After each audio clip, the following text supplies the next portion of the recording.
Let's take a look how light that's coming from an atom can actually give us information about the atom. Like give us information about where the electrons live and how they're moving. And we're going to start that conversation with something that all of us understand. And that's a rainbow. Now, a rainbow occurs when sunlight is coming through the atmosphere and you have little raindrops in the atmosphere that bend the light.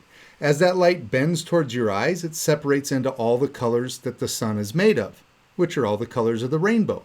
Which means if we examine white light very closely, it's going to have the whole spectrum of colors. But some light doesn't have all the colors of the rainbow. It just has these very specific colors of light that are coming from it. And if we examine those individual colors, it can tell us about the electrons in an atom. If we go back to our rainbow and our white light, the reason that it separates into the colors of the rainbow is that each one of those colors has a different wavelength. As the light passes through the prism just causes them to separate out into those different wavelengths. So let's do this in reverse. If we take all those colors and put them back together, we would have white light. Okay, now if we go to the visible spectrum of light, we end up with, hopefully you've learned this before, it's called Roy G. Biv. Roy G. Biv just stands for red, orange, yellow, green, blue, indigo, violet. It's a good way to remember them. But that's not the only light.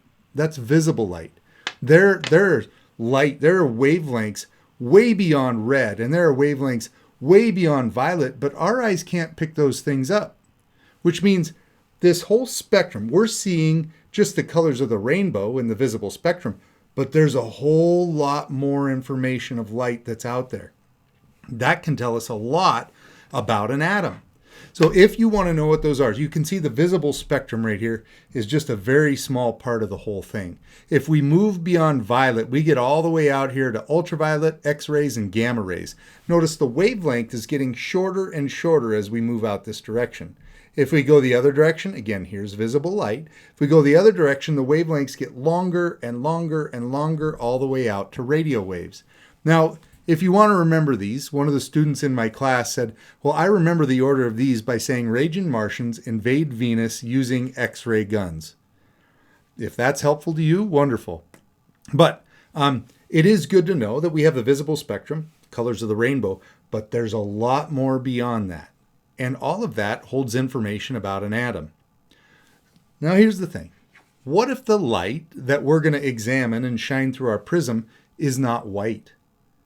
Well, that means it must only have limited colors. If we look at the example on the screen, we can see that that's maybe a magenta or a purple color going through there. And when we hold that up, that just bends into the certain colors that made up that purple color to start with. But let's have a conversation. How do we get elements to give off light? Well, let's say we had a tube of gas, and that tube of gas was filled with a certain element, and we run electricity through it, and as we do, the electrons get excited, they jump up to a higher energy level, and they fall back down. But those electrons can only jump to specific areas and fall back down to specific areas. When they do that, they're going to give off very specific colors or very specific wavelengths of light. This first one here is a tube of hydrogen gas that I've got in my classroom at school.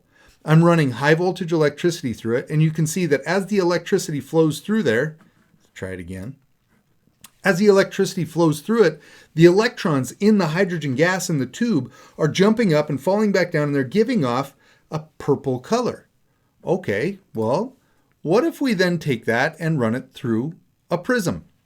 So this is white light coming from the sun, but if we look at the purple light coming from the hydrogen, notice, whoa, we're not seeing all the colors of the rainbow. In this one, we're just seeing very specific bands of light. Why? Because there's only so many electrons in hydrogen to give off different wavelengths of light. So this is called line spectra. It's the lines that show up when we shine light through a prism. It's a specific banding pattern, and every element on the periodic table has a very unique line spectra that shows up if we can give that element to give off light. So here's our tube of hydrogen again, but this time I'm using a different device. I'm just holding my camera at the end of it. It's called a spectroscope. That spectroscope just allows a small amount of light to come through, shine it through a prism, and then reflect it So we can see the bands over there. We can also see there's a little bit of other light coming in, so we can see the rainbow, but we see these really bright regions. Those bright regions are important because that tells us the line spectra for hydrogen. Here we go. You'll see what the spectroscope looks like, just a simple contraption. Well, what does this all mean? Each one of those electrons that's absorbing energy and jumping up to a higher energy level, when it falls back down to its ground state, it gives off a wavelength of light, a very specific wavelength of light. Every one of those colors that we're seeing in the line spectra is the specific wavelength of a particular electron jumping to a certain energy level and falling back down. Which means if we can analyze the line spectra coming from an element, we can actually figure out where its electrons live, how much energy they're holding on to, what happens when they jump up to a higher energy level and fall back down. And this shows all the elements in their different line spectra. Line spectra can be used to analyze unknowns. If we can get it to give off light, we can compare it with all the different codes, and we can understand, wow, this is mercury we're looking at, or this is hydrogen. And astronomers use this in the stars. They look up at the stars with a spectroscope and they analyze the different lines that they can see coming from the light from the stars. They compare it with this chart and they can say, wow, that is mostly burning hydrogen. It's got some helium in it and various other things. In chemistry, we can take that one step further.